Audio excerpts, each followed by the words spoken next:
Today, we'll be looking at how we are Christians by our hearts, not because of our necklaces. We'll be looking at it from Romans, the 2nd chapter, verses 25 through 29. So the 2nd chapter of Romans, 25 to 29.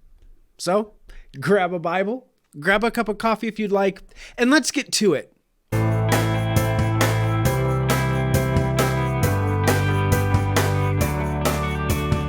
So starting in Romans, the 2nd chapter, starting in the 25th verse, we read,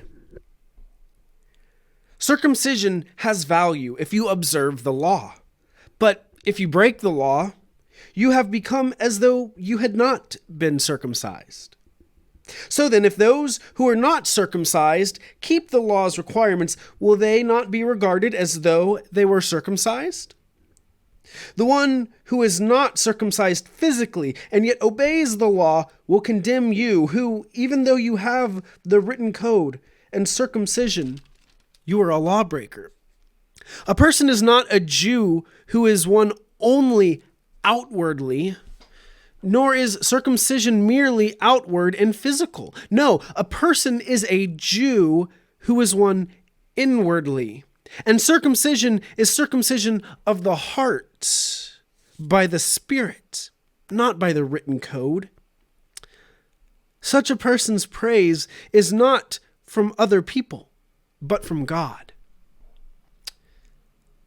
So, the first part of this, circumcision has value if you observe the law. I mean, the first chunk of this is speaking to that Jewish-Gentile context, that the Gentiles are saying, we're coming to this, and do we need to be circumcised? And the Jews are saying, we've been circumcised. What was the point of circumcision if the Gentiles do not need to be circumcised? But so Paul is saying there was value in it if you observed it, if you actually did what was required of it. It wasn't just about circumcising you. It was about uniting you to God, cleansing you, making you one with God, making you a child of God. Like it had a different purpose than just to circumcise, just to cut off the foreskin. It was to connect you to the law. But he's saying if you break the law, you have become as though you had not been circumcised. Partially, we see this idea come up with Paul in the rest of his letters with us Christians in the same kind of way of what does it say if you have been saved by grace, if you have been saved by what Christ did on the cross, if what Christ did on the cross saved you and yet you go on sinning, then you almost effectively nullify Christ's work in your life. You pretty much spit on the cross and say to Christ, like, it's the same kind of thing here with circumcision. If you've been circumcised, but then go on and break the law, it's like you were never circumcised to begin with. But continuing on, we see that not all of this might necessarily relate to us as Christians in the 21st century, like one for one equally. Because then the next thing he talks about is those who don't keep the law, those who aren't circumcised can be regarded as circumcised, and saying the Gentiles have lived as though they were God's people, but just because they are not physically circumcised does not mean that they cannot be God's people. So we're not as concerned in the 21st century Christianity about whether you're circumcised in that way or not. What then does apply to us, what I want to focus on for the rest of the devotion this morning, what I want to focus on for the rest of this time, is in verses 28 and 29. A person is not a Jew who is one only outwardly, nor is circumcision merely outward and physical. No, a person is a Jew who is one inwardly, and circumcision is circumcision of the heart by the Spirit, not by the written code.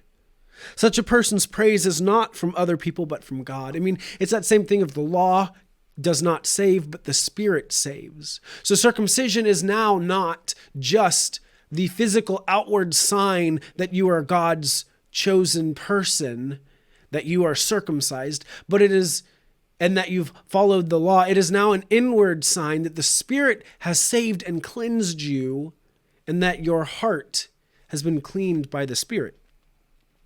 But so it's that idea of sometimes as Christians we wear our cross necklaces, we wear our jewelry, or we have tattoos on our bodies. I've wanted to get one for a while with some Greek words on my arm. I just haven't done it yet. Or we wear t-shirts. I'm wearing a t-shirt today that says faith can move mountains. Like we do these things, or we maybe have stickers on our cars or other things that let people know we are Christians. But we are not Christians by the clothes we wear, the jewelry we wear, the tattoos we have, or any of that. Just because we have it outwardly and we show people that we are a Christian does not mean that we are a Christian. Because like Paul says here, a person is not a Jew who is one only outwardly. Nor is circumcision merely outward and physical. Circumcision, nor is our unison with God, nor is our connection with God merely an outward and physical thing that we worship God or that we've been baptized. Nor is our baptism, that can be more the relation, baptism and communion, the sacraments. Nor is communion or baptism merely an outward sign that we do just to say, hey, look, I'm a Christian. Hey, look, I'm saved. No, it's also an inward thing that we are purified. We are made clean and that we now have a relationship and a connection to God through the Spirit. We are not Christians merely for our outward appearance or our exterior. So our cross necklaces, our shirts, our tattoos, or whatever we have do not make us Christian. Our heart makes us Christian. And we'll see as we continue through Romans, as we get into the 3rd chapter, we'll continue to see this distinction between Jew and Gentile, that the Jews are upset. They're saying, we've done all this stuff. We've been here this whole time. We have the circumcision. We have these visible signs. What is the point of these visible signs if we didn't need them to be saved? There is a point, and we'll see that when we get to chapter 3 in our next devotion, that Paul tells them what the benefit, what the point of that was. And Paul does dive into the point of it. But here what Paul is saying is that circumcision, those outward signs, those outward things that you did, your practices, and for us in the church, your practices.